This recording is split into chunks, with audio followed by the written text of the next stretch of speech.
sih di sini. Ya, oke. Wah, belum jam 7 tapi kita udah mulai ya. Tapi it's okay. Oke, selamat malam. Ada Aldius dan Pasca. Halo. Ya, kita pura-pura ngobrol kayak pertama ya. Padahal tadi udah briefing dari jam 6:30. Oke, kita mau mulai. Ya, kita mau mulai di di kelas skill up spesial ini. Tapi sebelumnya kita mau berdoa dulu, minta pimpinan Tuhan supaya apa yang kita sharingkan bisa buat kemuliaan Tuhan ya, gitu. Oke, gue minta Beke bisa doa, Bek. Oke, yuk teman-teman, mari kita berdoa. Tuhan Yesus, Allah Bapa kami yang bertata dalam kerajaan surga, Bapa terima kasih, puji syukur kami naikkan pada malam hari ini, Kau berikan kesempatan untuk GKI Cimahi meluncurkan skill up spesial dalam rangka skill up episode keempat ini, Bapak biarlah apa yang dibuat dengan tujuan yang baik pada malam hari ini oleh GKI Cimahi yang sedang dicanangkan bisa membawa berkat bagi setiap orang yang nonton, bagi setiap orang yang mendengar, dan biarlah dampaknya bisa lebih dirasakan oleh para pendengar sehingga mereka bisa mempunyai motivasi lebih untuk menjadi public speaker. Biarlah acara ini Kau pimpin Bapak dari awal, pertengahan hingga akhirnya, dan kami serahkan semuanya hanya untuk kemuliaan nama Tuhan Yesus. Kami berdoa dan ucap syukur. Amin. Amin. Oke, thank you. Oke, waduh, di sini kelihatan yang view-nya udah 7 orang. Kayaknya keluarga kita doang yang nonton ya. Bisa jadi. Iya. Oke, selamat malam buat teman-teman yang udah hadir di situ.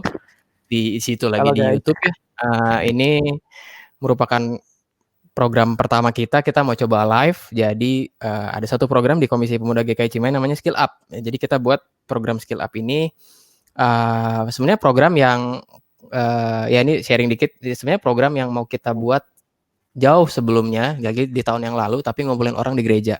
Tapi kayaknya pandemi ini ada blessing in disguise ya, begitu dibikin online ternyata jadinya dengan lebih cepat, nggak perlu minjem ruangan, nggak perlu nyediain ayam dan nasi gitu ya, nggak perlu nyediain sekolah gitu ya. Ngundang BK juga, ngundang teman-teman di Bonti juga nggak usah pakai surat ya, udah aja tinggal join gitu ya, gampang banget gitu. Nah, dari 3 kali kita nyoba, oke, join. Gua nonton nih, halo Ko Andi. Kalau ditonton Ko Andi kita end broadcast aja sekarang. Iya, jadi dari kita udah lakukan 3 episode, dimulai dari 3 minggu yang lalu, ada Albert, ada Hendy, lalu Wilson. Nah, dari situ kita selalu kasih feedback ya, jadi kita nggak rencanakan panjang dulu, tapi kita kasih feedback sama mereka yang ngikut. Ternyata dari feedback itu pengennya bisa nggak kalau live gitu ya, lalu bisa nggak yang lebih ke skill gitu ya, entah itu skillnya berupa public speaking atau apa. Akhirnya ya udah kita buat skill up spesial ya, karena kayaknya sih setiap 3 episode yang reguler di hari Sabtu kita akan buat skill up spesial gitu. Nah, kita punya tema ya, jadi kayaknya akan 3 minggu sekali kita akan evaluasi sih. Jadi sebenarnya kalau dibilang kita plan juga kayaknya nggak juga ya. Yang penting kok Agus katanya supporter Aldius ya. Terima kasih kok, terharu sekali. Kalau gua sama Pasca mah nggak usah lah ya. Iya. Oke, jadi kita coba live. Jadi teman-teman aturannya adalah teman-teman nggak bisa ngomong ya, yang nonton, tapi bisa ke live komen di chat. Ya, live comment. Jadi live comment saya akan tunjukkan di sini. Lalu kita akan coba bahas apa yang mau teman-teman tanyakan atau sharing ya gitu. Itu aturannya. Jadi agak beda dengan skill up yang biasa. Kemudian gue ditemani oleh co-host yaitu Pasca ya. Pasca ini masih imut-imut, baru mau nggak imut-imut juga ya, baru skripsi ya. Ya, Pasca dari GKI Cimahi ya. Kemudian ada Aldius, kita ngundang dari GKI Kebonjati ya. Oke. Terima kasih. Bisa kenalan dulu nggak nih, Pasca dulu nih, kesibukannya apa? Terus selama lu punya pengalaman apa sih di public speaking gitu, Pasca dulu. Oke, jadi halo semuanya, perkenalkan nama gue Pasca. Jadi seharian gue sekarang apa ya? Nggak kuliah juga, skripsian. Gue mahasiswa tingkat akhir di Universitas Pajajaran. Gue jurusan ilmu komunikasi. Jadi thank you buat komunikasi ya. Iya, thank you buat Kokris. Lu jurusan apa, Bek? Gua teknik informatika, bro. Ya. Jadi ya kalau gua kan fisika ya. Jadi sebenarnya yang masuk dalam dalam jurusannya di public speaking sebenarnya cuma si Pasca. Cuman gue. Betul. Gitu. Gua sama Aldius tuh penumpang gelap. Iya, terus. Tapi pengalaman gue lebih sedikit dibanding kalian berdua. Oh iya, karena Dalam- umur aja. Iya. Kita lahirnya duluan. Jangan Karena dikasih gua tahu, sama Becky bro. lahir duluan. Jangan dikasih tahu. Gitu. Ya gitu sih kesalahan gue kalau misalnya apa ya dibilang. Terus pengalaman lu public speaking? Gimana ya? Gue awalnya sih waktu gimana ya? Waktu sekolah kan gue nggak tahu ya namanya apa? Gue nggak tahu bahasanya public speaking itu seperti apa gitu. Yang gue tahu adalah gue berani ngomong di depan orang aja. Udah, gue berani presentasi. Pokoknya gue punya pengalaman dulu tuh tiap kali gitu ya bikin kelompok, terus disuruh presentasiin hasil, selalu teman-teman gue tuh nunjuk gue. Jadi gue tuh tumbal sebenarnya. Dan lu mau. Dan ya udahlah daripada ya kayak ya daripada nunda-nunda kan akhirnya ya udah karena gue juga seneng ngomong, seneng dilihat sama banyak orang. Terus setelah pikir-pikir akhirnya guru BK gue sempet ngomong, lu kenapa nggak masuk Ilkom aja? Padahal bapak apa bapak? Bapak hukum. Saya latar belakangnya Batak. Jadi cukup dipertanyakan status Batak saya gitu. Kenapa nggak masuk hukum? Akhirnya ternyata puji Tuhannya gue akhirnya bisa masuk ilmu komunikasi dan gue bisa mengenal public speaking lebih banyak lagi dengan pendidikan yang formal ya. Gue mengenal public speaking sekarang. Udah sih. Oke, sip. Oke, itu Pasca ya. Nanti kita menarik nih kalau Pasca kan kayaknya udah natural talent ya. Nanti akan kita diskusikan tuh public speaking tuh natural talent atau bisa dilatih. Iya, itu ya. Nanti kita bahas. Kita ke ngobrol ke Aldius tuh. Bek gimana Bek? Oke. Kalau gua sendiri sih, gua basic kuliah teknik informatika dan gua sempat bekerja selama 1 tahun 3 bulan di bank. Dan saat ini gue sedang bekerja di salah satu medialer dalam otomotif ya di perbatasan kota Anda dan kota saya ya, Cimahi dan Bandung. Ya, pokoknya mah di Ciberem aja ya kantor lu ya. Ya kalau lagi dibangun lah. Yang lagi dibangun yang suka bikin macet orang selalu nyebrang karena parkirnya pindah kan ya? Oh iya. Betul. Parkirnya pindah. Iya betul. Ya. Terus pengalaman lu di public speaking?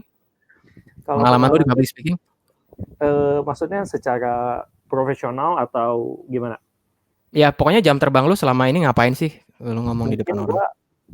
Public speaking untuk lebih mendalaminya sendiri sih gue udah jalan hampir 5 tahun berarti semenjak gue kerja di sini aja gitu ya. Jadi semenjak kerja di sini dan gue memang kebetulan berada di divisi yang memang di bagian training gitu, people development, dan ini bukan gue yang masukin bro, jadi memang mungkin ya tadi ya ada rencana Tuhan di sini buat tiba-tiba dimasukin ke sana gitu.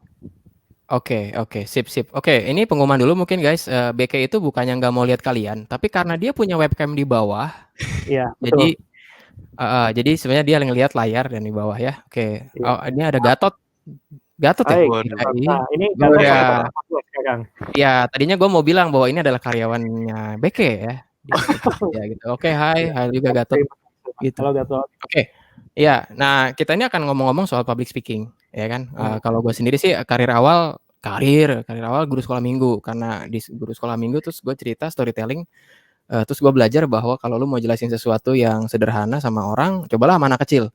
Makanya gue menganggap sekolah minggu itu training ground yang paling tepat, ya. Jadi kalau lu mau jelasin satu konsep, terus anak kecilnya gini terus ketawa, lu udah melakukan kerja yang baik gitu. Nah, sementara kalau lu jelasin sesuatu sama anak kecil terus dia bingung apa-apa, malah dia bertanya lebih banyak. Nah, itu boleh dicoba ya. Jadi buat gua jadi guru sekolah minggu tuh gak mudah loh, teman-teman. Betul, dari guru sekolah minggu gak mudah ya. Terus di tahun ini gua lagi belajar buat ngajarin anak balita batita. Lu ngajarin orang tuanya kayaknya ya. Enggak, itu yang menarik. Once lu di kelas balita batita kan orang tuanya ada. Maka yang harus lu ajarin adalah dua-duanya, orang tuanya dan si balita batitanya. Belum kalau diantar sama omanya, berarti kan ada omanya juga kan? Belum ada kakaknya. Jadi satu keluarga sebenarnya bisa lu ajarin di kelas balita. Ya, oke. Itu mungkin ya. Terus gue lupa ini skripnya apalagi selanjutnya. Oke, Pasca harusnya nanya loh. Oh gue ya? Oh Iya, iya. berapa lama? Lupa lu. Ah, Apa grogi bro? Grogi semua ya. ah, Ternyata Oke. masih ada. Lupa kan? Oke, gini deh. Kan gue sebagai orang yang dibilang ya, pengalamannya masih masih masih dikit lah. Nah, gue pengen nanya sama kalian berdua yang udah berpengalaman gitu. Balik lagi ke pertanyaan yang tadi Ko Chris sudah bilang, kalau misalnya ini tuh public speaking tuh bakat atau bisa dilatih. Terus gue dulu pernah dibilang kayak wah, pas wajar kalau misalnya lu jago ngomong di depan, lu kan ekstrovert gitu, seneng ngobrol, seneng ngehibur. Lah gue kan introvert, kayak gini. Itu bener gak sih menurut pendapat kalian? Kita semua ekstrovert kan bertiga. Iya, kita semua Iya. itu. Ya, actually seperti itu sih memang. Ya, yang kalau di rumah stres ya nggak ketemu orang ya. Nah, Ya, gitu. oke. Itu menarik lah. Coba Bek bisa jawab nggak, Bek? Menurut lu itu natural talent ada pengaruh nggak latar belakang psikologi seseorang? Latar belakang psikologi seseorang ya mengenai si public speaking ini. Kalau menurut gua sih buat teman-teman semua gitu ya. Dari awalnya mungkin kalau gua pribadi pun ketika gua mengawali dengan yang namanya public speaking tuh, gua pertama coba tuh di gereja. Itu pertama kali gua coba. Gitu. Waktu itu gua di remaja, gua tuh nyaman banget pelayanan. Zaman dulu tuh masih ada zaman yang OHP coy. Ya, yang kita geser gitu satu-satu. Ya, udah nggak ada tuh canggih-canggih pakai komputer, nggak ada gitu ya, kita nulisin gitu kan. Nah itu dulu gue nyaman pelayanan di sana, tapi waktu itu mungkin karena gue jadi yang salah satu remaja kolot gitu ya, jadi akhirnya harus mencoba pelayanan yang baru. Gue dijadwalkan untuk jadi pelayan ibadah itu sebagai liturgus atau worship leader, ya MC-nya lah, ibadah. Teman-teman itu gue selama ibadah, kebetulan untung berdua gue sama teman gue. Nah di sana ini dalam sudut pandang gue yang extrovert ya maksudnya, gitu. Gue pun mengawali public speaking tuh dengan susah payah. Jadi dari selama ibadah mungkin gue hanya berbicara sebanyak 20%, ya 20% bicara, 20% lip sync, ya 60%-nya gue ngelap keringat. Waduh, ya itu gue udah nggak tahu ngomong apa, tapi mungkin sering berjalannya waktu akhirnya gue berjalan ya dalam dunia extrovert, dan menurut gue ini ada mungkin orang yang memang terlatih natural ya, kalau dalam pemain bola mah kayak Messi lah, jadi udah ada talentnya gitu. Udah ada talentnya. Nah mungkin public speaking nggak cuman talent doang, lu butuh hard worknya juga. Nah kenapa? Karena sebenarnya nggak selalu orang extrovert kok. Ketika gue masuk ke dunia, awalnya gue berpikir seperti kata Pasca, ini tuh emang orang extrovert doang nih yang bisa ngomong di depan. Tapi nyatanya ketika gue masuk di dunia kerja, yang gue lihat beberapa temen gue, wow, beda coy. Jadi dia ada banget yang teman gue tuh introvert luar biasa, yang dia tuh kalau kita ya orang extrovert, kita tuh mendapatkan energi ketika kita ketemu sama banyak orang, benar nggak sih? Ya betul. Iya. Semakin banyak orang, energi kita tuh semakin naik gitu. Betul. Dan kayak gini PSBB ini benar-benar wah gitu ya. Ya kita ketemu sama keluarga doang gitu kan, dan memang energinya nggak maksudnya kita nggak bisa menyalurkan. Itu kalimat BK tadi yang ada di podcastnya BK. Kalimat tadi orang extrovert. Ya, ketemu keluarga. Ya, enggak ya, buat belum tahu boleh promosi ya. Nah, jadi ya promosi podcast.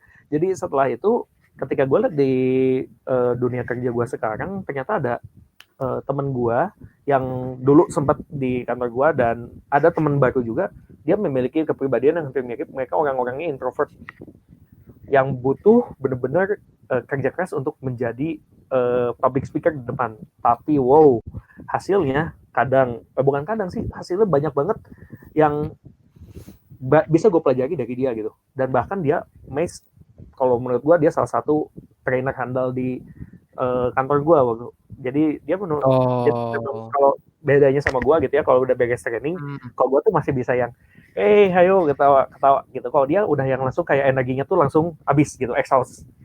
Tapi ketika dibawain public speaking-nya itu, wow-nya nggak ada dua gitu. Bahkan orang-orang tuh mengingat dia gitu. Itu keren banget menurut gue. Jadi orang introvert pun bisa, asal mereka ya mungkin ada sesuatu hal yang harus dilakukan sih. Latihan juga. Iya, oke. Ada ekstranya ya. berarti. Itu sudut Ada pandang gue extra sih. work. Kita nyapa dulu nih, ada Steven, kayaknya Steven. Wah, aduh namanya. Steve, ada yang kenal. Oke, hai. Terus ada Albert Kobeke. Halo Albert Pak ya. Albert. Halo. Ya, ini saya melanjutkan apa yang sudah dimulai oleh Albert ya. Ya. Aktif listening ya. Lalu kalau selanjutnya ini gue tunjukin ini gimana Pas? Ini dari ruang tamu Pas ya? Waduh. Bapaknya Pasca. Waduh. Hai Om. Hai Om. Halo. Halo. Mohon bimbingannya Om. Ini anak Om. Iya. Oke, jadi guys kalau mau komen aja di situ waktu kita lagi rehat kayak gini, nanti gue tunjukin ya. Boleh pertanyaan, boleh apresiasi atau apapun lah ya, komen bebas. Nah, kalau dari gue sih ngomongin yang tadi tuh apa yang introvert itu ada juga ada satu dosen di tempat gue kerja di Unpar itu dia mengaku sangat introvert ya. Tapi hebat kalau pas ngasih kuliah sama ngobrol gitu tuh hebat. Nah, terus apakah yang ekstrovert itu menurut gue sih yang ekstrovert kayak punya modal awal doang. Ya kan, udah modal awal dia tampil di depan gitu modal awal. Tapi ya tadi kata BK bener sih, talent itu yang nggak cukup kan. Ada satu quotes bagus nih, satu quotes gini, katanya kalau talentnya nggak bekerja keras, ya if talent doesn't work hard, then it will lose anyway gitu sama mereka yang nggak punya talent tapi work hard. Jadi buat gua ya makanya ya kita cuma punya modal awal doang, ya kan. Tapi ya udah habis itu masing-masing kita sih. Menurut gue sih kayak gitu ya soal introvert, extrovert gitu. Kalau lu ada pandangan apa soal introvert, extrovert? Jadi teman-teman perlu diberitahukan, orang extrovert pun bisa tegang di depan orang ya. Oke, itu menarik. Saat ini bro. Saat ini. Ya. Mendapatkan konsep yang baru. Iya, kita lihat layar tapi begitu lihat, aduh yang orang nambah terus yang nonton ya lumayan juga ya. Tetap kita tegang guys. Kita juga manusia guys. Oke, jadi itu ya, ekstrovert tetap akan tegang juga, introvert juga tetap bisa, kalau dilatih juga bisa, gitu. Ya oke. Nah tadi ngomong-ngomong soal yang momen yang menegangkan gitu, selain ini gitu, lu bisa cerita nggak kayak, ya kalian bisa cerita nggak? Nanti gue juga cerita. Momen yang paling menegangkan. Tadi kan BK udah cerita nih, yang di apa? Yang waktu lu pertama kali jadi WL kan, jadi liturgos ya. Pasca punya nggak momen yang bikin lu sangat tegang gitu sampai lu nggak bisa ngomong, keluar keringet dingin sebagainya? Kok nggak pengalaman pertama lu lah? Waduh. Sebenarnya waktu ini sih saat gua tuh selalu gimana ya?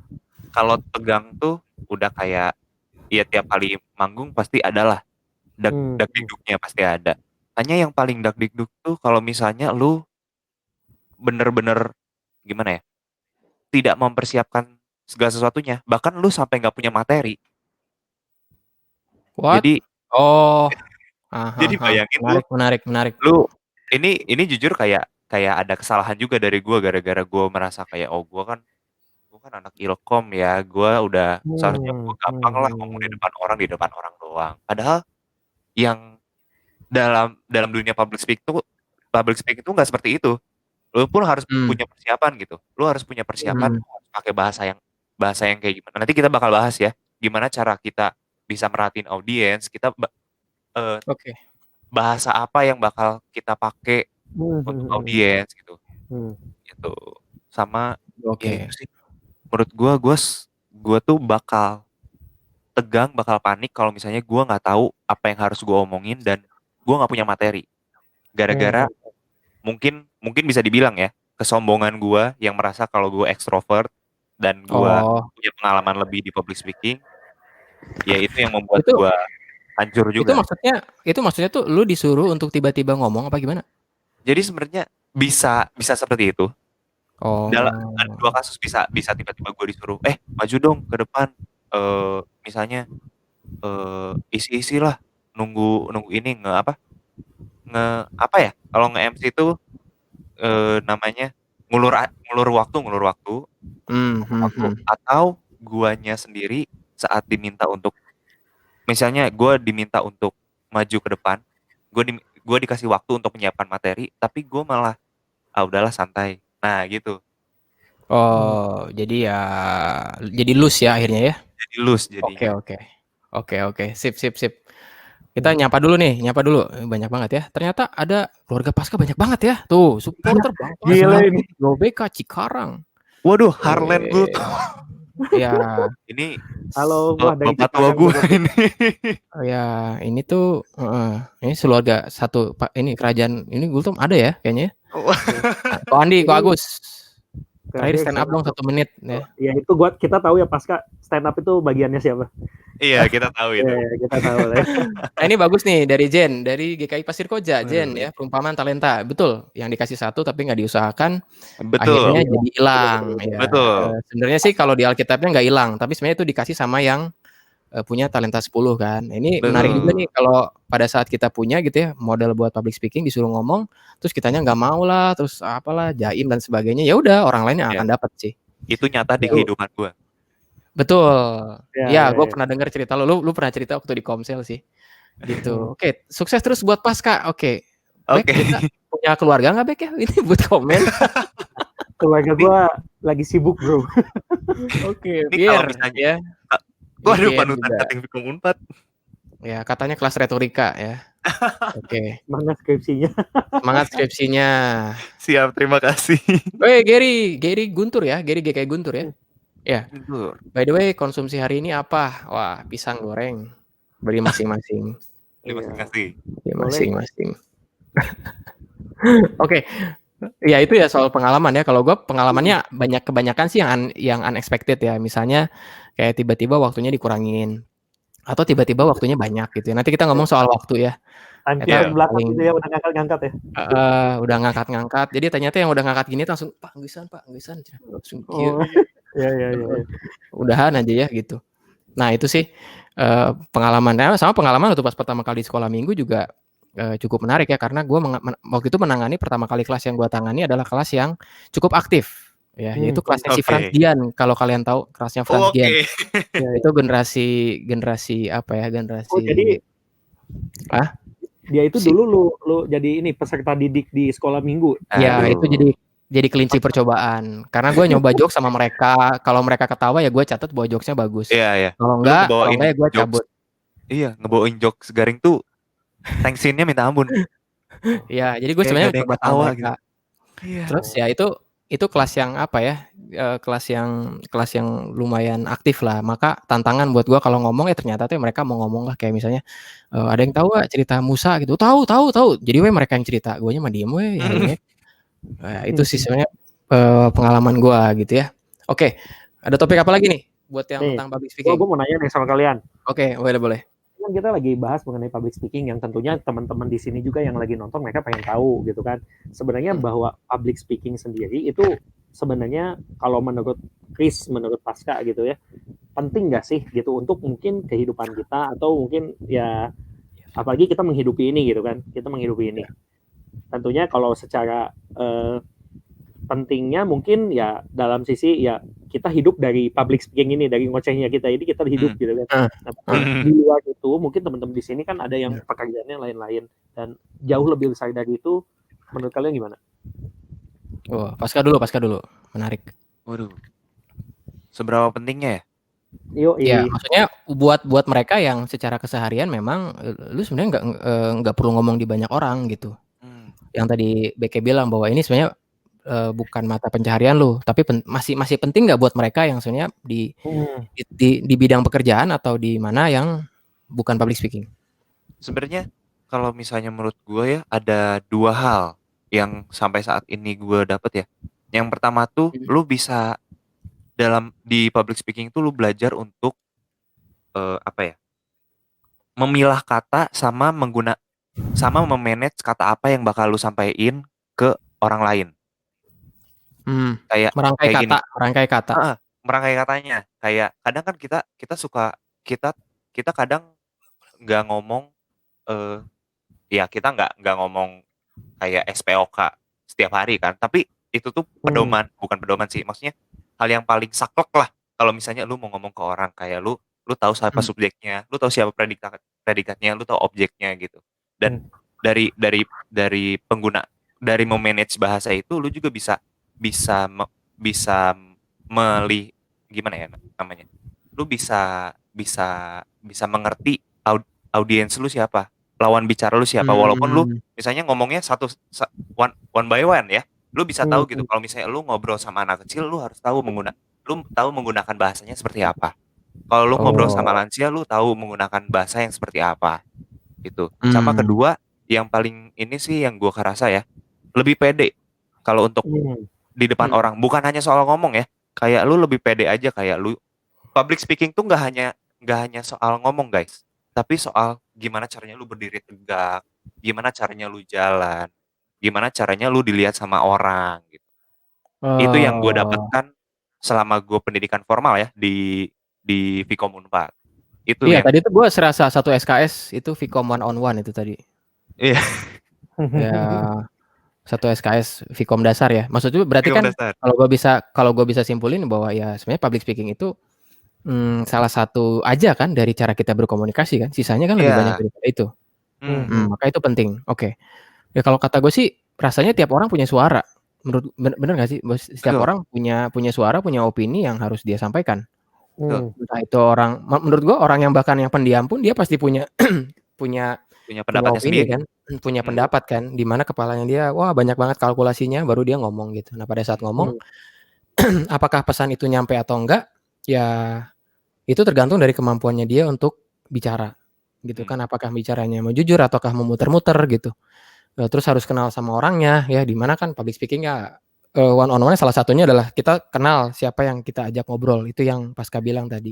Kalau sama kecil gimana, kalau sama ini gimana. Ya buat gue sih satu skill yang penting ya. Bahkan menurut gue sih pentingnya bukan cuman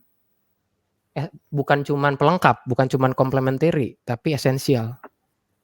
Maksudnya esensial jadinya jadi sebuah kemampuan khusus sebenarnya. Kemampuan bukan khusus ya, kemampuan penting dan salah satu kemampuan yang pokok lah menurut gue.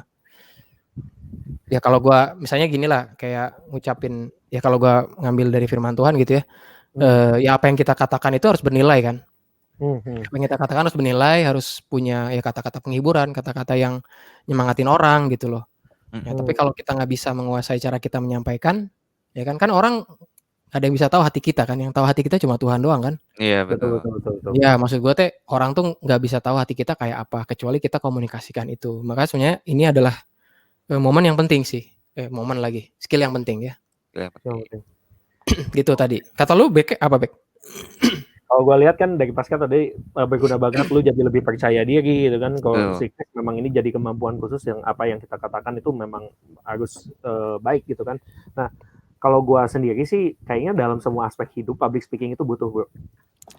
Kalau gue lihat sekarang ketika lu nggak bisa mengkomunikasikan dengan baik, jadi di public speaking itu sebenarnya walaupun artiannya kita berbicara di depan umum gitu ya, tapi umum di sini kan bukan hanya masyarakat umum yang jumlahnya banyak, orang-orang pada umumnya juga bisa disimpulkan seperti itu gitu. Jadi ketika lu berbicara mengenai public speaking, di sini ada kemampuan lu bagaimana menyampaikan sesuatu itu dengan pas gitu. Dan semuanya karena manusia itu pada dasarnya makhluk sosial yang pasti berkomunikasi sama orang lain.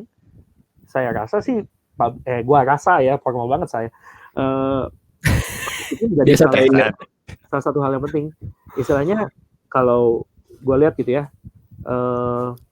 manajer ya, maksudnya manajer kafe dan lain-lain.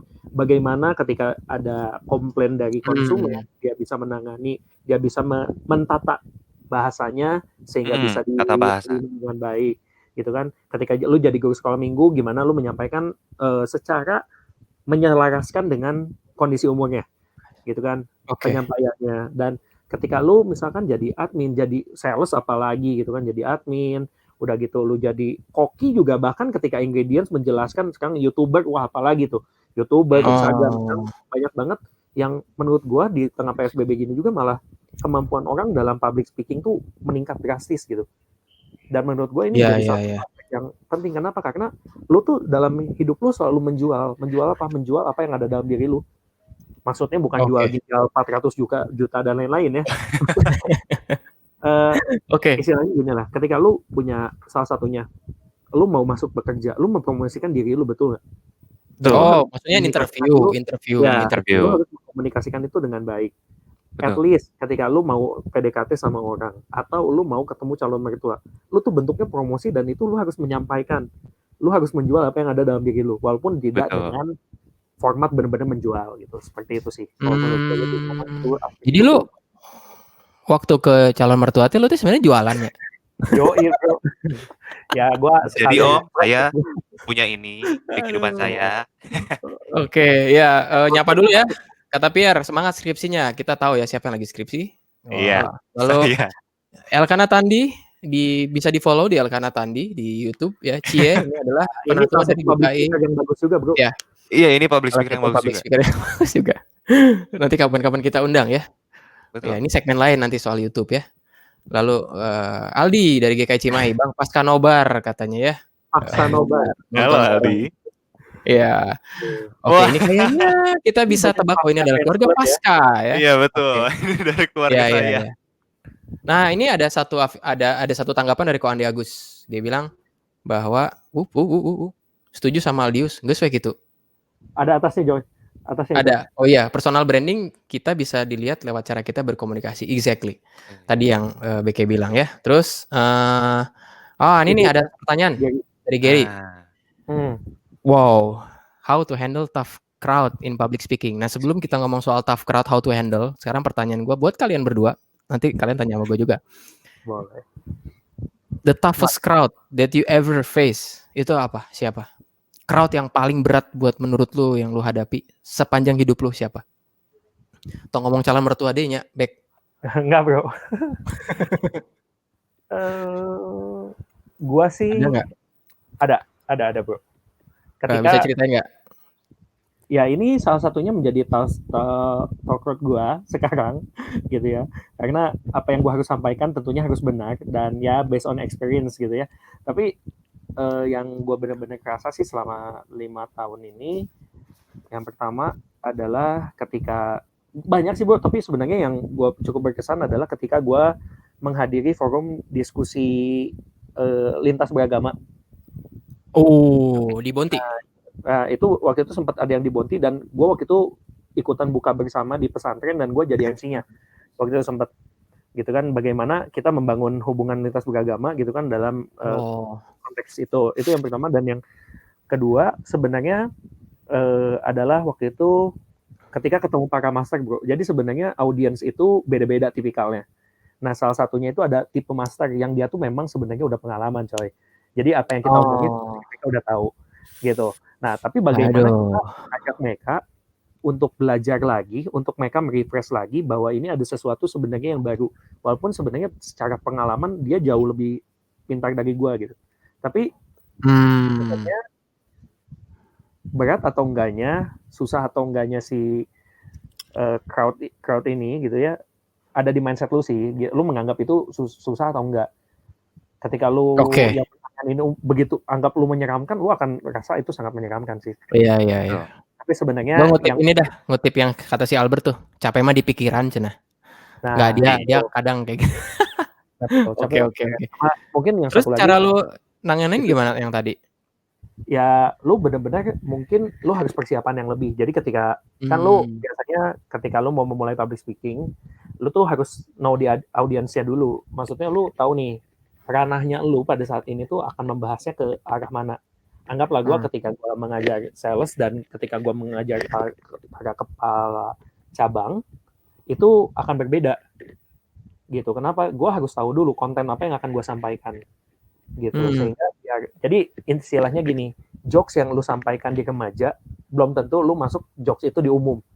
Tuh, setuju. Gitu. Bahkan yang jokes di umum buat naon sih gitu kan. Nah itu beda. Da urang mah teu lalajo Power Ranger gitunya. Betul. Yang penting mas menurut gue sih well prepare-nya itu sih. Well prepared dan lu tuh ya balik lagi ke well prepared dan lu harus tahu dulu audiens yang bakal lu iniin siapa. Oke.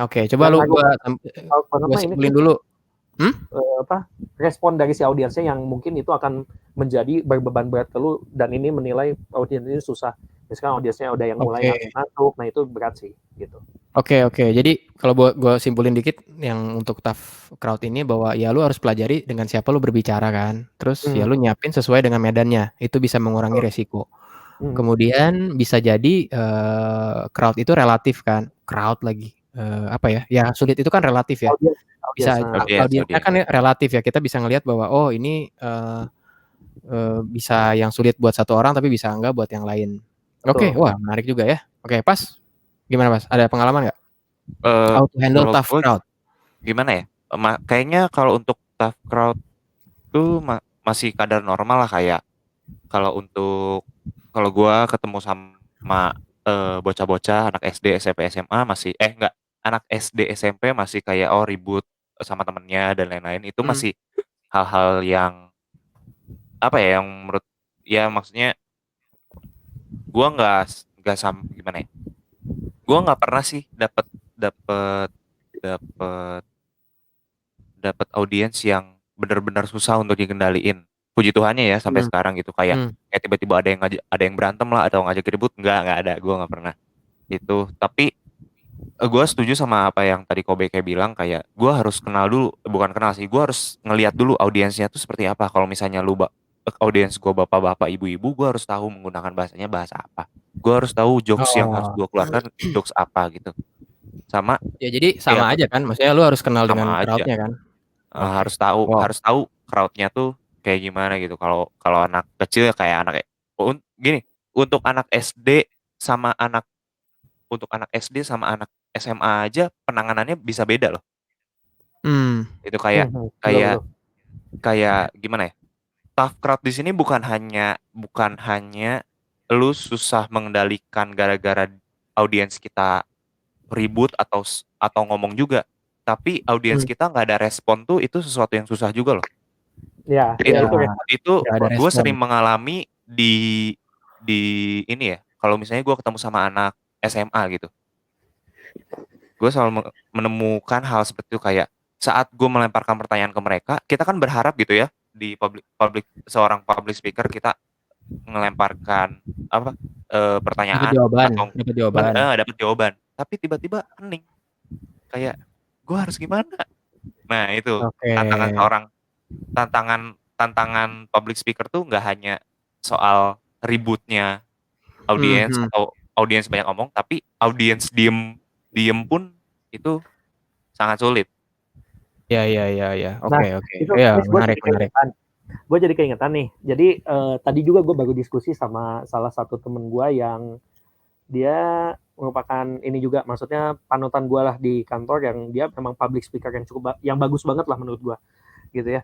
Dia tadi gue nanya juga ada beberapa hal yang gue tanyakan, dan ini ternyata menjawab banget nih. Tadi Pasca sempat ngungkit, dan wow, kayaknya bisa nih gue share. Maksudnya adalah, makanya penting banget ketika kan kita melihat respon dari si audiens itu, kadang ada yang ya males gitu ya, atau udah mulai nggak fokus nih gitu dan lain-lain. Itu tuh jadi kitanya jadi feel offend banget. Wah, ini nyerang banget nih, mental kita kena banget. Mental kita ya. Makanya penting banget ketika makanya di situ ada yang namanya energizer, coy, gitu. Apalagi kalau ice breaking. Nah, tapi ternyata sebenarnya ada 3 tahapan yang berbeda, Chris. Jadi teman gue share ini, dia dari ikut training namanya dari mini workshop series gitu ya. Gue bilang Pak Heri ya, ini dia bagus banget, dan tadi gue baru sharing, ternyata ada energizer, ada yang namanya ice breaking, sama satu lagi adalah activity, Chris. Oh, beda itu. Energizer, apa bedanya? Nah, kalau si energizer itu lu jadi kayak cuman buat hura-hura doang. Lu ngasih instruksi tapi buat hura-hura doang. Istilahnya misalkan, yuk teman-teman kita main sweet gitu ya. Yuk, udah beres main sweet, udah beres. Dia tujuannya apa? Cuman buat ya mereka supaya audiens fokus ke kita lagi. Yuk tanya apa kabar? Ya, yang dari sana mana suaranya? Nah, itu salah satu bentuk energizer. Itu tuh energizer. Selama ini gue pikir itu ice breaking loh. Nah, jadi gue juga baru tahu. Jadi hasil sharing gue gitu. Menarik. Jadi energizer itu, jadi kayak misalkan kita nyanyiin lah yang misal kita tahu apa kabar. Nah, itu salah satu bentuk energizer. Nah, gitu karena kita bergerak. Nah, itu instruksinya. Terus yang kedua itu adalah ice breaking. Jadi sebenarnya dalam tahapan ini tuh ada 3.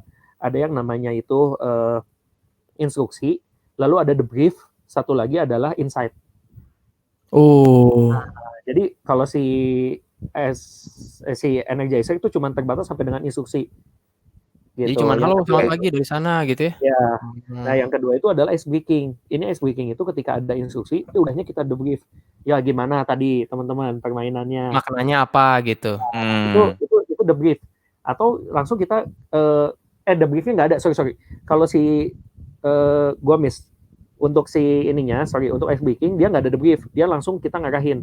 Oke, jadi teman-teman dari permainan tadi kita langsung ambil. Nah itu insight. Jadi cuma ada insight dan instruksi. Oke. Nah yang paling lengkap itu ada di activity. Gitu. Jadi ada debriefnya, ada instruction, ada activity. Betul. Jadi kita tanya, nah ini yang biasa dilakukan oleh sama teman-teman kita kalau memang mereka habis melakukan aktivitas, tanya ya apa yang kamu dapat tadi gimana, coba. Nah itu salah satu activity. Kenapa? Dan yang paling bagus itu adalah sebenarnya activity. Kenapa? Karena yaitu istilah orang learning by doing. Ya. Orang itu bisa pengalaman lahnya, pengalaman sampai dengan 80% karena dia mengalami secara langsung dan akhirnya mereka menangkap oh iya gitu. Oke, menarik ya. Kalau buat gua tough crowd mah semua yang sesinya di atas jam 1 lah. Habis makan siang mah udahlah. Wassalam. Habis buat makan gua siang mah, ya, mau orang-orangnya siapa di atas lebih dari makan siang, waduh itu. Kalau buat gue sih ya tough crowd selalu di ice break sama jokes lah. Makanya di situ banyak jokes. Ya itu nggak berlaku yang namanya ilmu padi. Kalau untuk udah jam 1 siang itu nggak berlaku bro. Ilmu apa padi? Ilmu padi kan semakin merunduk tuh, lu semakin diem kan semakin berilmu kan. Tapi kalau lu habis makan siang itu mah nggak berlaku men. Lu nggak berlaku. Iya. Makin diisi makin merunduknya ngantuk, beda itu. Iya. Ini kita ada pertanyaan dari Elkana, tapi ini kita udah diskusi ya bahwa sebenarnya introvert extrovert bisa nggak berhubungan dengan public speaking. Kita udah diskusi di awal.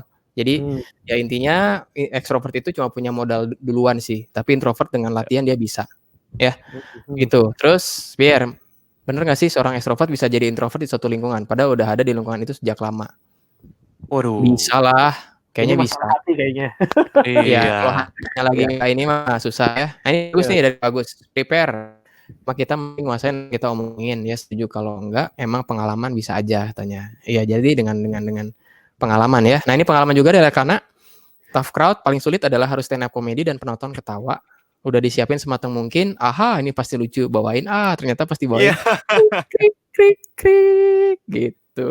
Ya. Nah, itu kalau misalnya di public speaking, gue sempat ngelihat kalau misalnya teman-teman nonton ini ya, ada satu video yang dibuat oleh Chandra Liao, dia nanya nih ke Raditya Dika, gimana cara bukan ngendaliin sih, cara-cara lu di stand up comedy itu ada apa aja sih, dari punchline, ada dari lu prepare jokesnya kayak gimana. Nah ada yang namanya sliding bomb kalau nggak salah ya, jadi lu nge-slide di bomb. Jadi kayak lu udah tahu nih kayak gue ngelempar kayak gini, gue udah yakin nih jokes gue tuh pasti lucu, tapi tiba-tiba ternyata diem. Nah lu tuh ada teknik namanya sliding bomb. Jadi gimana caranya supaya tetap bisa ketawa? Caranya kayak gini, contoh kayak gini, gue ngelempar jokes, terus tiba-tiba gak ada yang ketawa. Terus cara gue ngeles lah, sliding bomb tuh ngeles gitu kayak contohnya kayak gini. Mas, ini 10.000 ketawa deh, gitu. Atau biasanya gue gini sih, kalau gue kayak gitu kan, gue bilang harusnya yang tadi lucu, itu ketawa. Iya, gitu. Ya. Gue juga ada tuh teman gue juga di kantor gitu juga sih, Chris. Jadi dia kalau udah kalau gue biasa kalau udah ngejokes nggak lucu, gue biasanya skip langsung, ya udah kayak nothing happen gitu. Kalau gue kayak nothing happen. Nah tapi ada teman gue, dia tuh memang dia top banget lah, dia udah extrovert, terus ngejokesnya lucu banget lah dia. Tapi berapa kali kadang kalau memang ini dia nggak ada sisi pas lagi nggak lucu, momennya nggak tepat, dia ngelucu dan nggak lucu gitu ya, terus dia pasti bilang nggak lucu ya, ya udahlah, tapi malah jadi itu sliding bomb. Itunya yang bikin lucu jadinya. Gue baru tahu namanya sliding bomb ya. Oke, ini ada pertanyaan dari Bung Sigit, ini di Maranatha, staff Maranatha Christian University ya. Gue ketemu dia sekali di sana. Ya, caranya ngilangin gugup saat mau presentasi atau pidato gimana guys? Masing-masing sok. Ini mah ada ritual. Gue yakin kok ada ritual. Pas gak gimana pas? Gue tuh kalau misalnya ngilangin gugup ya, gue punya ritual. Sebelum gue melakukan public speaking, gue harus buang air dulu.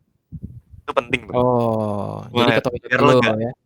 Iya, mau buang air kecil, mau buang air besar, yang penting lega dulu di awal.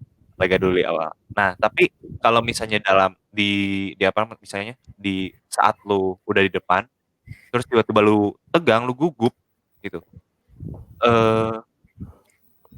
Ini atur nafas sih kalau untuk gue ya, atur nafas. Tapi ada beberapa teman gue yang kayak yang emang kelihatan banget gitu kalau misalnya dia gugup di depan, dia dengan cara masukin tangannya ke kantong. Oh.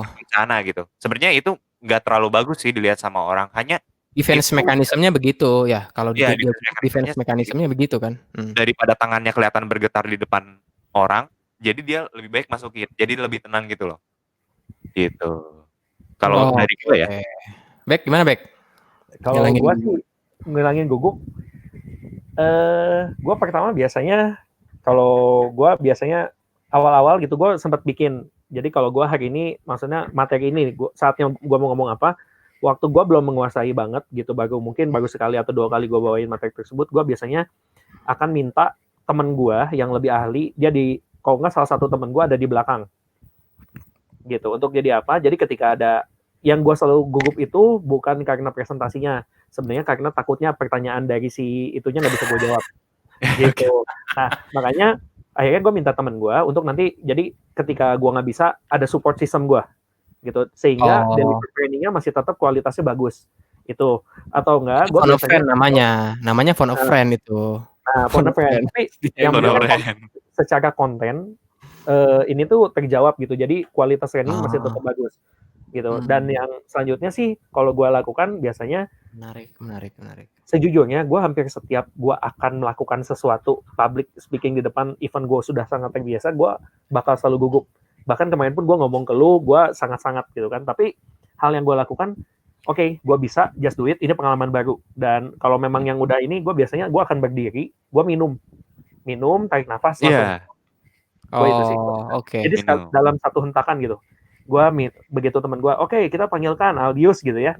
Gue akan berdiri, gue minum, tarik nafas, oke, gue langsung maju. Nah itu.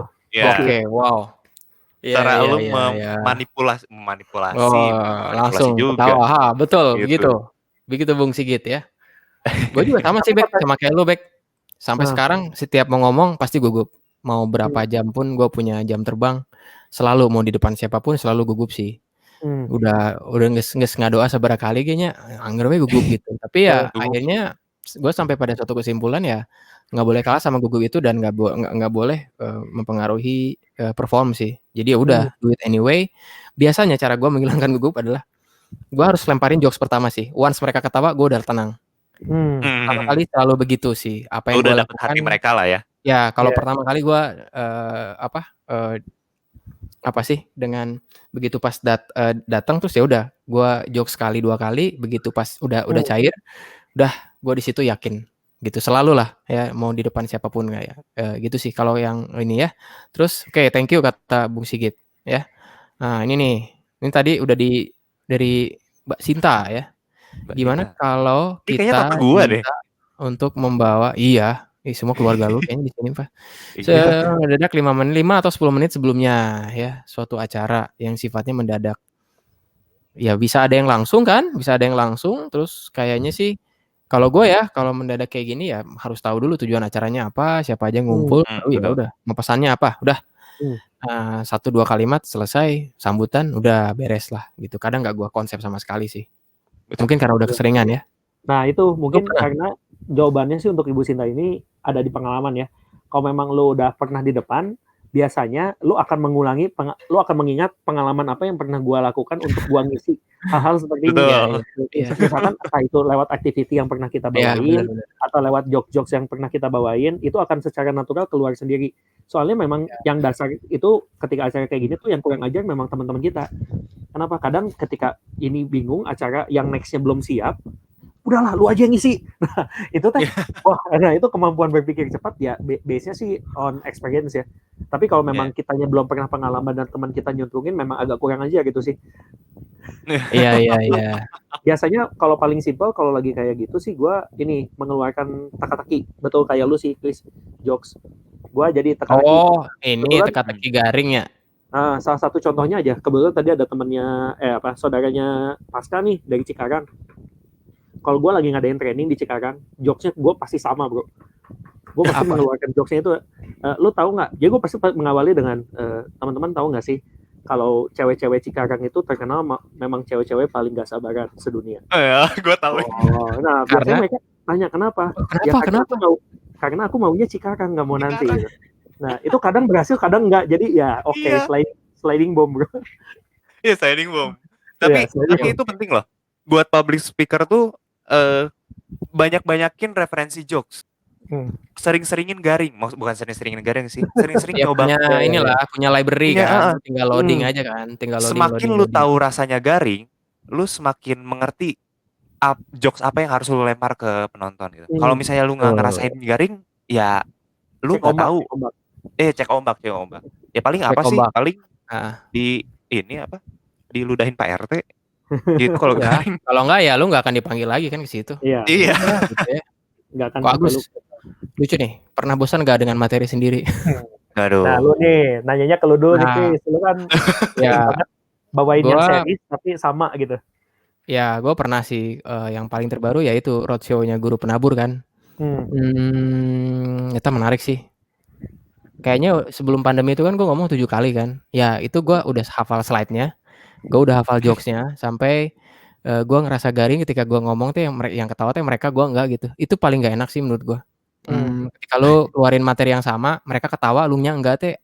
Jadi gue merasakan ya jadi komedian tuh kayak gitu ternyata. Once lu gak bisa nikmatin tuh gak enak Itu baru kerasa kemarin tuh. Itu jokes, ketawa semua, wah rame gitu. Tapi lu nya, nah hanya lucunya gitu. Iya. Masih lucu ya ternyata. Apa sih kayak gini lucu gitu ya. Ya gitu sih kalau dari gua. Dari lu pernah nggak? Lu kan training sering kali Bek. Nah, gua tuh kebetulan selama 5 tahun ini gua memegang 3-4 training lah ya. Maksudnya, nah kadang tuh dari si atasan gua tuh memang dia ngerolling trainingnya. Jadi gua selama 2 tahun atau 1 tahun gua megang ini, nanti tahun berikutnya antara masih di training itu atau diganti gitu kan. Nah, at least ketika gue sama teman gue membawakan materi, ya kadang salah satu caranya adalah biasanya gue bawain sesi 2 nih, ya gue coba sesi lain. Gitu, itu yang pertama. Yang kedua, memang bosannya, gue bosan banget. Bahkan ya, gue sampai kapan gue tahu jokesnya, bahkan sampai jamnya, gue jokes tuh di jam segitu loh. Dan sesudah slide ini tuh bridgingnya gue akan jokesnya sama di setiap kota itu sama ya. Bahkan contoh-contohnya sama banget, dan ya itu memang menjadi tantangan tersendiri. Memang bosan banget, tapi yang mungkin positif yang harus dipikirinnya adalah ya jangan sampai gitu kan, ini yang bosan kita, tapi buat audiens sesuatu yang baru. Dan lu ya itu lu harus melawan diri lu di sana, lu pun harus enjoy sih. Tapi gitu. Ini yang menarik sih. Gue mau lanjutin pertanyaannya ke Agus ya. Kalau lu berhadapan dengan audiens yang sama terus, materi lu kan habis kan buat mereka. Tuh materi lu habis loh. Lu mau ngapain sok? Udah ketahuan kan? Itu sempat gue pertanyakan. Gue sempat gini.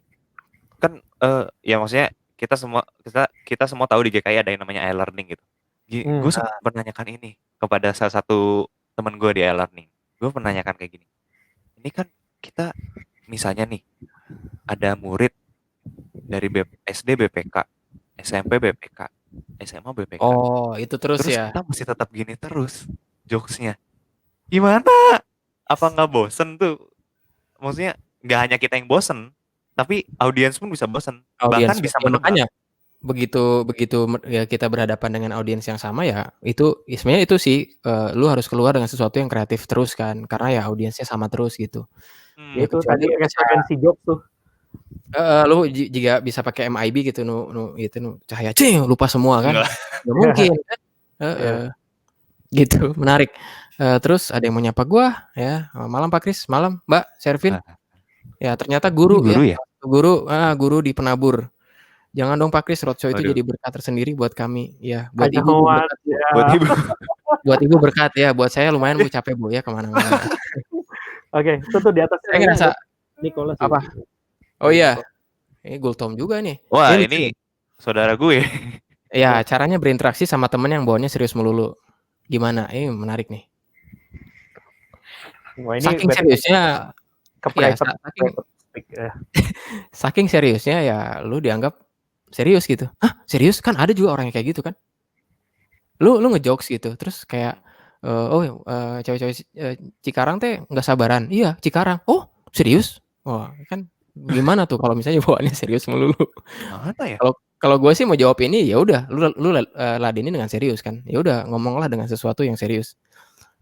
Ngomong sesuatu yang serius bikin dia mikir ya, baru disitulah jokesnya muncul sih. Iya. Kalau gue sih kayak gitu. Nah, ini sih ini tadi KTA tadi bro, know the audience, maksudnya ketika lu tahu orang ini serius terus gitu ya, dan betul. kalau lu bercandain dianya jadi ya udahlah malas ngobrol malu, atau misalkan ketika dia jadi lagi bercandain dianya juga jadi kesel, ya udah at least ya lu ngapain gitu kalau lu tahu orang ini maksudnya dia memang senangnya tuh ngomongnya serius, ngapain lu bercandain gitu. Iya ya, bener juga. Ya udah seriusin aja kan sekalian kan. Itu pentingnya public speaker loh. Harus mengerti audiens. Jadi penting, kita yang harus, bukan kita juga bro, sih. Maksudnya kita, bro. Iya itu turun Pak. Bodoh amat. Ya udah nggak apa-apa. Kita harus bisa gimana ya? Bukan pura-pura sih. Bukan menyamakan juga. Apa ya bahasanya? Setidaknya kita punya berusaha mengikuti obrolan dia gitu, bukan mengikuti dia. Maksudnya kita harus lu ngikut mindsetnya harus sama kan. Mindsetnya harus sama. Misalnya gue ketemu Kokris gitu, gue nggak ngerti sepak bola, tapi Kokris ngerti sepak bola. Karena Kokris ini ngomongin soal sepak bola duluan ke gue, ya gue berusaha ngobrol nyambungin aja kan, nyambungin dengan pengetahuan yang gue tahu. Gitu. Ya. Makanya knowledge itu penting sebenarnya buat knowledge itu penting. Jadi topik apapun kita mungkin bisa bawain, ketika orangnya kayak apa ya kita bisa bawain ya gitu. Nah ini menarik nih, kakak pernah nggak lagi presentasi udah di depan tiba-tiba lu bisa deh di depan tiba-tiba blank. Kenal ya, itu lu bener-bener lupa semua karena terlalu gugup mensiasatinya gimana. Lu pernah nggak tuh terus blank? Pernah. Terus gimana caranya nyiasatinnya? Itu pengalamannya adalah blank slide, blank pikiran. Nggak tahu mau ngomong apa lagi gitu. Tapi ya akhirnya kalau blank gitu sih, lu memang itu karena gugup sebenarnya. Lu tuh blank karena gugup. Dan at least kalau memang gue lagi bener-bener blank banget, gue biasanya tarik nafas kayak jadi, terus gue kalau nggak gue lempar jokes dulu biar mereka, kalau jokes kan mereka ketawa nih. Terus mikir. Nah, lu memberikan waktu buat lu mikir. By time. Jadi lu by time dengan lu ngasih jokes gitu kan. Tapi kalau gimana nih kalau misalkan orangnya nggak bisa dijoksin? Gue biasanya bilang, pertanyaan ini atau misalkan hal ini akan gue bahas nanti gitu. Kalau mereka nanya dan kita nggak bisa jawab. Tapi kalau misalkan kita yang lagi bawain dan kita yang tahu kalau kita ngeblank, ya udah skip aja. Jatuh banget bro. Bener. Ya udah skip aja ya. Karena kan kita doang yang tahu dapurnya. Gitu. Benar. Nah itu sih menarik ya, bahwa yang tahu salah tuh ya kita doang. Sebenarnya mereka nggak tahu kalau kita salah. Kalau gue biasanya ngaku kok. Dulu ya, benerin dulu ya. Ngaku. Ya. Sok. Hordingnya benerin dulu hordingnya. Aku gitu kayak gue lupa gitu. Gak tahu itu bener atau salah ya. Hanya menurut gue itu kayak mungkin. Tapi itu penting. Orang akan ketawa pas. Gue juga sering gitu sih kayak gue lupa mau apa ya tadi ya gitu ya. Apa ya? Gitu. Oke. Karena membuat kita kayak, membuat gue sih, kalau gue pribadi kayak gue jadi lebih tenang gitu, karena gue bisa ngomong gitu kayak, wah gue lupa nih. Menarik. Oke. Kok Agus pamit katanya. Thanks ya semua, maju terus kalian semua, pindah channel dulu ya. Bonti mau doa soalnya jam 8. Nah, BK-nya izin ya. Oke. Pertanyaan bagus nih dari Aldi ya. BK Cimahi. Ada cara tersendiri nggak yang unik dalam membangun public speaking kalian? Lu dulu, cara latihan gimana? Kalau misalnya ya, gue kan berlatar belakangnya pendidikan formal ya di Vkom 4. Cara dosen gue untuk membuat gue berlatih itu dengan cara gini, gue tulis dulu materi yang bakal skrip. Pakai skrip. Tetap misalnya, jadi unik di mata kuliah gue tuh 3 SKS, tiap minggunya 3 SKS, tiap minggu masing-masing mahasiswa harus membawakan tema yang diberikan sama dosen. Misalnya tema minggu ini adalah tema minggu ini ngomongin soal perasaan lu masuk ke Vika Unpad seperti apa. Nah, lu tulis Kayak Toastmaster ya, script, Toastmaster ya. iya, tulis untuk public speaking selama berapa menit, 3 menit misalnya. 3 menit lu tulis aja skripnya, lalu latihannya biasanya sih gue latihan ngomong sendiri di depan cermin supaya lu bisa ngelihat diri lu sendiri. Kalau Oh, bisa itu ya, ampuh ya? menurut gua kalau untuk gua ampuh karena lu bisa melihat diri lu sendiri. Yang bisa misalnya lu di kosan atau di kamar di kamar. Gimana caranya lu menilai diri lu bagus atau enggak? Lu bisa ngelihat langsung kayak, oh, gua posisi tubuhnya nggak bagus nih. Oh, gua ini kurang tegak nih, baju gue kurang rapi, atau enggak, kalau misalnya lu punya duit ya, bukan punya duit, maksudnya lu bisa menggunakan HP lah, lu bisa ngerekam diri lu sendiri, lu bisa lihat diri lu sendiri kayak, oh, gue nggak boleh ngomong kayak gini, oh, atau enggak, gue lebih lebih kadang nih ya, yang baru masuk ke public speaking pasti banyak mengulang kata kayak gue tuh tadi, mengulang kata sama ngomong apa ya, nah itu. Jadi penting lu bisa apa ya, bisa ngelihat evaluasi diri lu sendiri lah, penting. Oke. Itu lu ya, ngelihat Itu cara di gue depan latihan. cermin atau rekam terus ngelihat diri sendiri atau ya nyiapin topik terus ngobrol gitu ya. Betul. Oke, Bek, lu cara latihan apa, Bek? Kalau gue mungkin cara latihan sih ini buat tips buat teman-teman yang pas kasih saran itu bagus banget memang sebenarnya. Jadi gimana kalau kita mau melihat mimik kita lagi ngomong atau ketika kita lagi gestur kita, postur kita gimana lagi ngomong sama audience gitu ya. Itu kita bisa lihat di kaca. Tapi pada dasarnya ketika lu latihan depan kaca gitu ya. Jadi fokusnya. Ketika lu di depan orang itu beda suasananya. Karena lu ngelihat banyak orang. Nah, itu beda.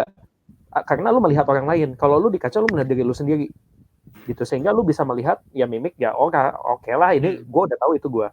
Nah, makanya sebenarnya kalau gue sih latihan paling baik waktu itu kalau memang ini gue biasanya akan presentasi di depan teman gue.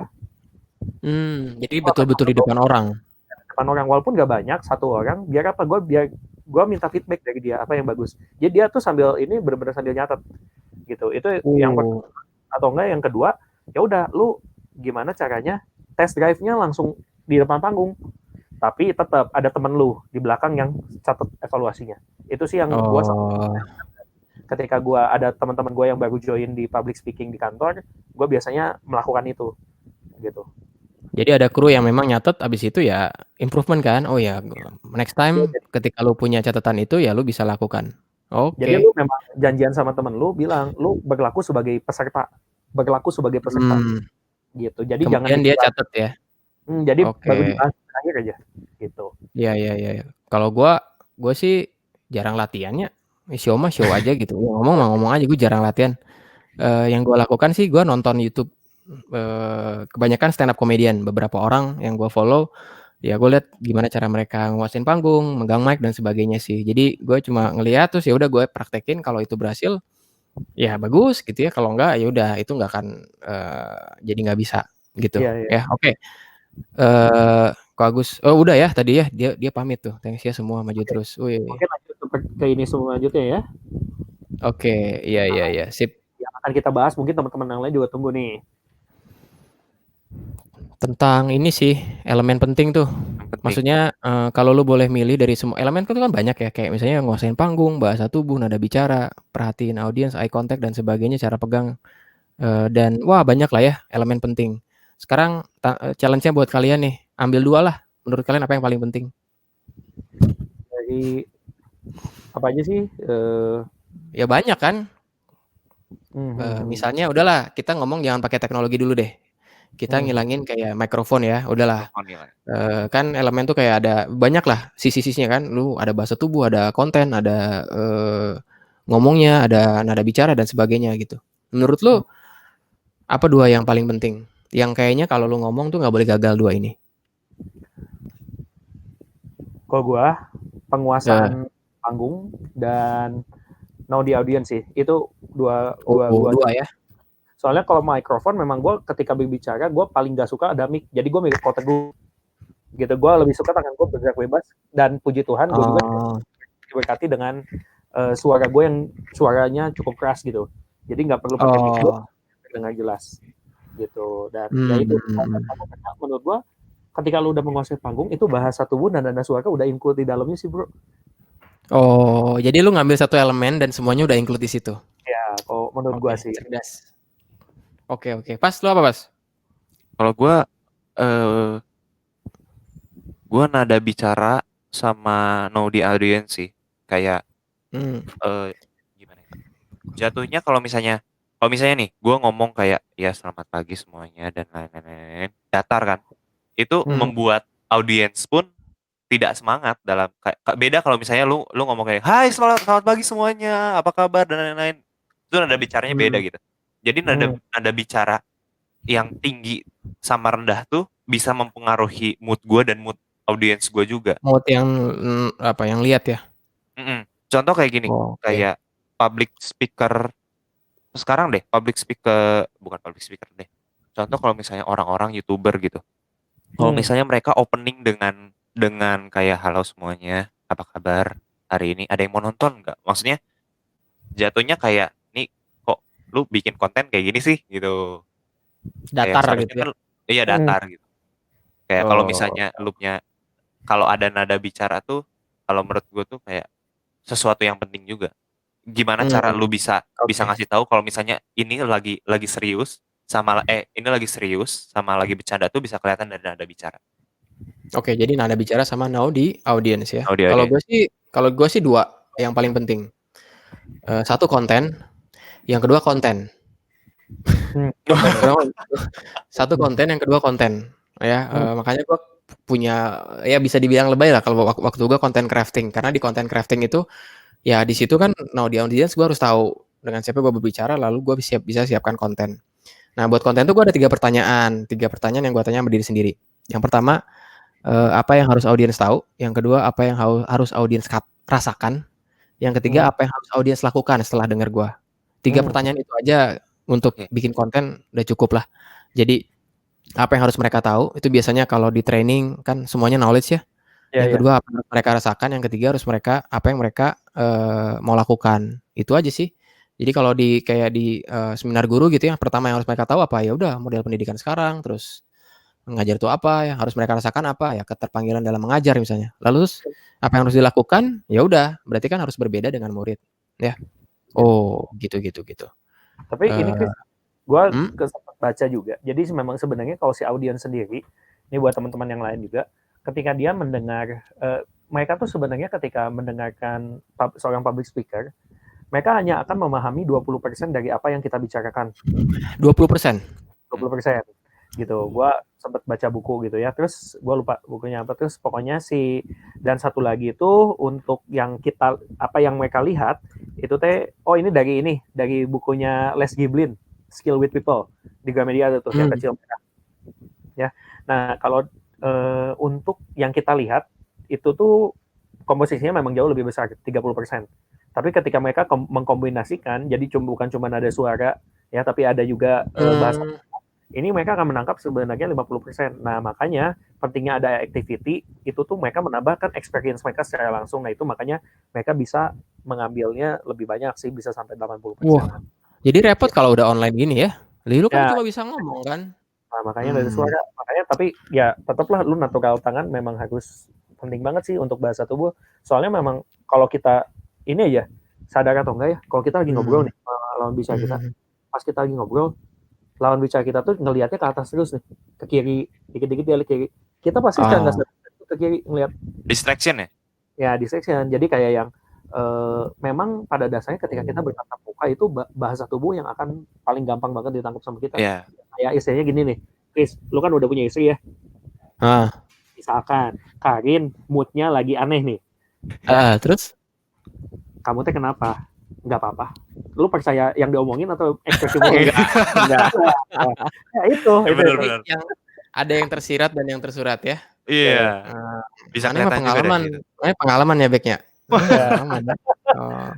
Tuh katanya Kak Aldius panutanku, sahata. Nah ini teman ini gue, dia juga sempat jadi public speaker, dia dulu di Denpasar gitu.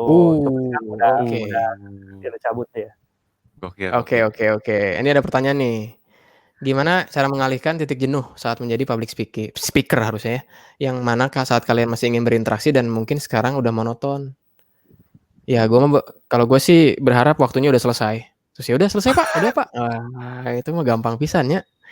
Tapi ya rasanya sih kalau ini sih kayaknya yang harus dipentingkan adalah audiens ya. Kalau mereka udah ngerasa monoton ya udah berhenti. Maksudnya kan yang penting di public speaking itu bukan kita yang ngomong menurut gua ya, karena yang penting itu adalah mereka yang denger sih. Iya, makanya ini kalau monotonnya dari si audiens, ya kita harus cari cara.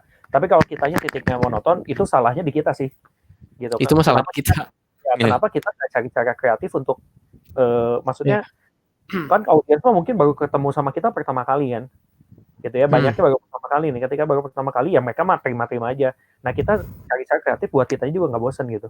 At least jadi kita punya banyak cara gitu. Oke.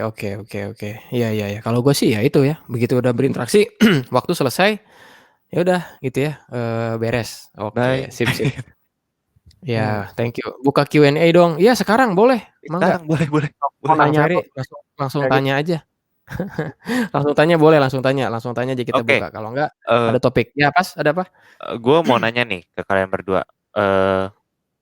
Kan kalian punya pengalaman yang lebih lah dalam membawakan materi di depan banyak orang gitu ya. Nah, gue pengen nanya, kalian gimana ya?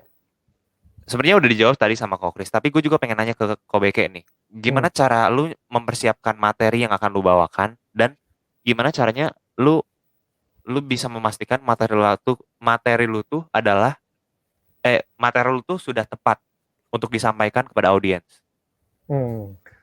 Oke, thank you pisan.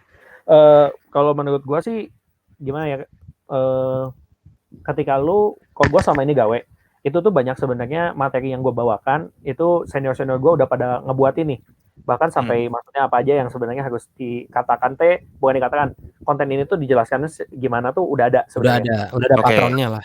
Tinggal kreativitas kita untuk mengembangkannya seperti apa gitu. Nah, gue pernah sekali waktu diminta sama Eres waktu itu untuk bawain di salah satu ada acara untuk kita jadi bawain 3 sesi waktu itu. Dan kebetulan gue waktu itu langsung bikin slide-nya. Blank coy. Gue bingung gue mau ngomong apa. Akhirnya apa yang gue lakukan? Gue ingat omongannya dari Ko David waktu itu. Waktu itu lo mau ngomong apa, lo tulis dulu di Word semuanya. Biar lo jadi kelihatan apa yang baru lo omongin. Oh ini bridging-nya kemana ya? Keluarin yang ada di kepala dulu ya. Betul, gue menarik. Banyak-banyaknya di Word sehingga gue tahu, oh ini gue mau bahasnya ke sini. Jadi dari beberapa kalimat gue langsung bahasnya ke sini, Dan yang satu lagi sih mungkin ketika mau persiapan yaitu kalau gue biasanya kadang kalau terlalu teori itu orang nggak nyampe nih. Beberapa kadang konsepnya terlalu sulit. Gimana cara kita? Nah, gue biasanya ngambil contoh-contoh familiar adalah hal-hal yang memang terjadi dalam kehidupan kita. Kehidupan sehari-hari. Gue kemarin bawain gimana sih caranya seorang sales gitu ya, buat kenalan sama orang lain. Gue biasa ngambil contoh, lu kalau mau kenalan sama pacar lu, gimana? Apa aja yang lu siapkan? Atau tiba-tiba pacar lu ngomong gini, yang yang papa mau ketemu kamu, apa yang bakal lu siapkan? Nah, gue jadi bawanya kayak hal-hal yang gitu. Hal-hal yang familiar, keseharian lah ya. Betul. Oke. Wih, menarik nih. Nih, pertanyaan. Kalau gimana sih juga? Ya, kalau iya, Pasca tadi ngomong apa? Ya itu sih. Sebenarnya gue gue nanya ini karena gue juga sedikit ya. Selama ini kan kayak gue tiap kali mempersiapkan konten gue dengan cara yang tadi gue bilang, yang waktu pas latihan itu, gue nulis dulu skripnya, terus gue coba latihan di depan, dan ternyata hal itu sama lah dilakukan oleh kalian gitu, dengan caranya masing-masing. Tapi iya. Intinya kan tetap aja preparation itu penting. Preparationnya kan? tetap. Oke. Pertanyaan nih, ice breaking favorit kalian? Gue nggak pernah pakai ice breaking sih. Gue suruh Pasca aja maju. Udah. Wah iya, gue selalu. Tolong Pegang ice pakai breaking. France, maju, Eros ya udah, Elkana udah ya. Gua nggak pernah pakai ice breaking kalau gua. Kalian apa? Gue Kalau gua langsung gue jawab selalu saja udah suka selesai. gue selalu suka ice breaking kalau misalnya ada lagu dan gerak. Udah. Mau Tume Tume Oke. Tata atau mau Cuy-cuy, pokoknya yang gerak-gerak deh, yang bisa sampai muter lari-lari gitu. Gue paling seneng kayak gitu. Nah, kalau Jadi mesti yang bergerak dan musik. Back. Iya. cuy, kalau gue itu legend bro, nggak bisa digantikan. Iya. Tidak Nggak bisa digantiin.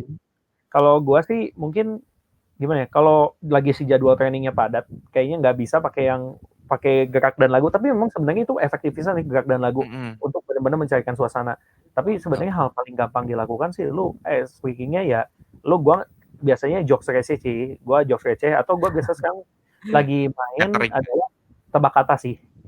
Gua lagi sering senangnya tebak kata itu jadi gua udah nampilin kata-katanya di slide gitu ya. Emang udah disiapin pakai slide. Tapi dua orang membelakangi si slide. Nah, orang yang di depannya itu nanti akan bergerak untuk itu. Oke, gitu. ngerti gue konsepnya. Selalu pecah. Oke. Wow, menarik ya ice breaking ya. Oke. Kita udah mau beres, by the way, 5-10 menit lagi ya. Oke. Karena biasalah buat ya kita nyoba 1,5 jam ya.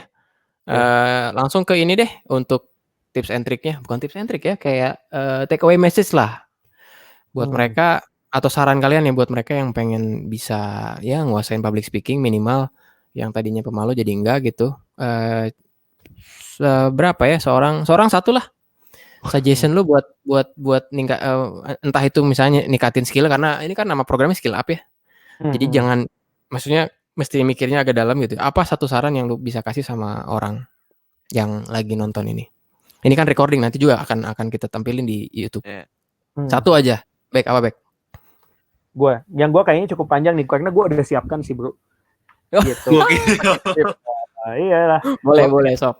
Baiklah. Maksudnya istilahnya gini, kalau gue pada dasarnya setiap orang itu teman-teman semua di tempat ini gue yakin kalian tuh potensinya besar banget buat jadi public speaker. Gitu. Sebenarnya yang bikin membatasi kita itu cuma sebenarnya ada di mindset kita. Kitanya ya mau atau enggak gitu. Tadi gue baru banget tadi gue jam 2 gitu ada sharing singkat dari seorang trainer namanya Ahmad Madu gitu dan dia mengeluarkan satu statement yang gue ambil ini bagus banget gitu ya. Di luar nanti statement yang akan gue tips and trick yang akan gue sampaikan. Dia bilang gini, jangan melihat diri Anda kecil kalau Tuhan sebenarnya Tuhan aja ngelihat diri kita besar gitu. Kenapa kita harus memandang diri kita kecil? Ulangi, bagus ulangi. Keren. Gue harus tulis jangan komen. Memandang. Lu tuh jangan memandang diri lu kecil kalau Tuhan aja menganggap lu tuh kecil. Oke. Tuhan. Kalau tips and trick dari gue sih, kebetulan gue baru perpanjang SIM gitu ya. Jadi gue melakukan itu gitu ya. Jadi ya untuk lu teman-teman semua nih biar teman-teman bisa menjadi public speaker yang baik gitu ya. Yang secara singkatnya adalah lu tuh harus punya, kan kalau SIM kita butuhkan bahwa kita tuh sebenarnya bisa untuk mengendarai sepeda motor, betul nggak? Nah, lu ada izin. Nah, gue punya tips and triknya adalah SIM C, B, sama A. Semua SIM C. SIM C. Ini harus gue tulis SIM C, ya, SIM C, B, sama A. B dan A. Oke, apa? Kalau SIM pada dasarnya itu kita udah qualified buat nyetir, betul nggak? Nah, kalau SIM C yang di sini adalah yang pertama, si SI-nya itu adalah kita harus siap gitu ya, kita harus melakukan persiapan secara konten ya, persiapan secara penampilan kita gitu ya, mental kita dan apa saja gitu ya, mungkin ada hal-halnya itu bisa kita tulis, itu siapnya dulu di situ gitu, persiapan kita gitu, itu yang pertama. Dan M-nya gitu ya, M-nya itu adalah lu nya mau nggak, jadi ketika lu udah persiapan M-nya mau siap, ketika mau lu udah siap, segala halnya udah lu siapkan, tapi begitu udah ini, aduh, udahlah nanti lagi aja, sok lu dulu, gua yang lain dulu. Akhirnya lu jadi nggak mau. Nah, pada dasarnya mau ini butuh banget gitu. Soalnya karena kadang udah persiapan, orangnya jadi nggak mau terjun, gitu ya. Lu malah jadi ragu. Harusnya sih mau di sini juga, lu harus punya persiapan yang mantap gitu. Jadi bukan hanya mau, tapi ada mantapnya juga gitu. Dan nah itu SIM-nya kan ada C, ada B, sama ada C, B, ada A. C-nya kita apa? mulai dari yang C nih. C-nya udah lu mantepin diri, saatnya lu coba. Bagaimana dari persiapan yang udah lu lakukan selama ini gitu. Jangan sampai persiapan lu juga gitu dengan lu terjun langsung gitu. Nah, sekarang saatnya ke SIM B. SIM B-nya itu adalah kadang ada hasil yang memang nggak memuaskan gitu ya. Ada yang memuaskan, ada yang memuaskan. Jadi ada dua, memang memuaskan dan nggak memuaskan ketika kita berbicara di depan. Nah, ketika itunya nggak memuaskan, saatnya lu benerin. Apa? B-nya? Benerin? Ya, kalau nggak benerin, nah udah benerin, lu biasain diri. Benerin, biasakan. Karena semuanya itu akan memperkaya lu. Dan yang terakhir sih, A-nya? Nah, A-nya adalah ketika lu udah banyak pengalaman, ya lu pasti akan jadi ahli. Lu udah terbiasa, lu bakal jadi ahli. Gitu ya. Tuh, tapi ingat. SIM C, B, dan A. Siap, mau coba benerin, biasakan. Nah, tapi lu ahlinya jangan sampai lu malah jadi sombong. Gitu. Lu harus membawa sifat seperti orang awam yang nggak tahu apa, dan lu harus belajar terus gitu. Itu sih. Wow, nice. Oke, pas dari lu? SIM apa? Ada SIM lagi. Ya, suggestion. Apa ya? Wah, udah dibahas semua sama Kobeke. Itu kan gua. Gak apa-apa. Iya. Tanya itu kalau gue sih tetap ya gimana ya? Bener yang kata Kobeke, kalau misalnya lu gak ada kemauan, misalnya lu udah ada kesempatan tuh lu udah ada gitu, gak perlu lu cari. Misalnya itu enaknya, lu udah ada kesempatannya, tinggal lu ambil. Kalau lu nggak mau, ya susah. Kalau misalnya lu mau belajar berenang, ya lu harus cobain kolamnya dulu. Lu harus nggak salah tuh nggak apa-apa, gitu. Iya. Salah tuh nggak apa-apa. Semakin lu tahu, oh ini tuh salah, oh ini tuh harus dibenerin, lu tuh semakin, nah ini pentingnya evaluasi, benerin kayak tadi. Ya benerin, biasakan benerin. Gitu. Kadang orang kayak gitu kayak sekali, oke gue mau sekali coba terus public speaking dan lain-lain, tegang, kelihatan merasa kayak aduh gue tadi gimana ya, dia ngomong ke temennya, aduh gue tadi jelek ya, dari tadi gini tadi gue gugup ya di depan. Nah, menurut gue jangan gitu. Kayak lu boleh minta pendapat dari teman lu, evaluasi dari teman lu, tapi bikin itu jadi boost untuk lu di kesempatan selanjutnya biar lebih bagus lagi. Kalau misalnya temen lu bilang, lu tadi bajunya kurang rapi, oke, selanjutnya kalau misalnya ada kesempatan lebih lu bakal rapi. yang lebih rapi. Lu tadi ngomongnya masih banyak yang nggak sesuai, ya lu benerin gimana cara ngomong lu gitu. Oke, menarik ya. Ya, gue paling daerah evaluasinya simpulin Pasca sama Beke lah. Ada satu temen rekan dosen, dia kadang ngomong sama mahasiswanya gini. Iya, dosen senior juga, kepala jurusan gue, namanya Pak Bagus. Pak Bagus sering ngomong gini kalau sama mahasiswa. Terus yang lucu ya, dia nunjukin film Bruce Lee yang pakai double stick main pingpong, pernah lihat nggak? Gitu. Iya. Jadi dia main pingpong pakai double stick ya. Terus dia bilang, kamu kalau nonton itu lucu, bagus ya? Iya bagus. Sekarang cobain pakai double stick main pingpong, bisa nggak? Nggak bisa. Kenapa ya? Karena cuma nonton doang. Tadi yang lu bilang benar tentang evaluasi dan tentang nyoba gitu. Kalau lu cuma lihat, cuman bermimpi pengen, tapi nggak pernah nyoba, ya percuma kan? Gitu sih. Ya kalau dari gua sama, nyoba juga sih. Jadi setiap kesempatan ada ngomong, ya ambillah itu. Gue inget dulu di sekolah minggu juga kita kan harus ada persiapan sekolah minggu, dan biasanya ada kelas yang kosong. Jadi kelas yang kosong itu nggak ada yang persiapan di kelas itu. Nah, selalu gue ambil itu kelas buat gue cerita. Jadi setiap ada kelas yang kosong, ada yang bilang, aduh kelas ini nggak ada nih, sini nggak bisa. Siapa yang mau? Ya, I'll take it lah. Karena mungkin di kelas gue juga surplus gitu. Terus walaupun di kelas gue hanya sendiri yang persiapan, terus ada satu yang kelasnya kosong, terus ya udah digabung, oke nggak? Begitu digabung kan biasanya nggak mau kan, karena audiens makin banyak, anak-anak apalagi kan. Kalau gue selalu ambil, oke, gue ambil lah. Pernah kayak kelas satu kelas waktu itu kelas 4, 5, 6, 7 digabungin, ya oke, gue ambil lah gitu. Akhirnya ya karena nyoba itu ya akhirnya mau sih. Jadi banyak yang bisa kita coba lah ya, jangan semuanya dihindari gitu. Oke, nada dari Hizkia. Ini Capen. Wah, penatua. Thank you. Mantap dan keren. Salam dari GKI Taman Aries. Oke, salam dari GKI Cimahi juga. Elkanatan di Pasca makin pinter. Next job ya siap-siap. Good vibe. Siap kok. Iya, thank you ya. Coach Cahyadi, terima kasih buat jempolnya. Ini Coach Cahyadi, Penatua Pendamping dari Komisi Pemuda GKI Cimahi. Iya, Kak Cahyadi, Oh, halo. thank you banget. Oke, sip. Pas Oke. ya 20.25 we hit the clock. Terima kasih buat yang udah nonton. Ini bakal Thank you. jadi recording, akan ada di, jadi live-nya akan kita hapus, lalu akan ada di YouTube.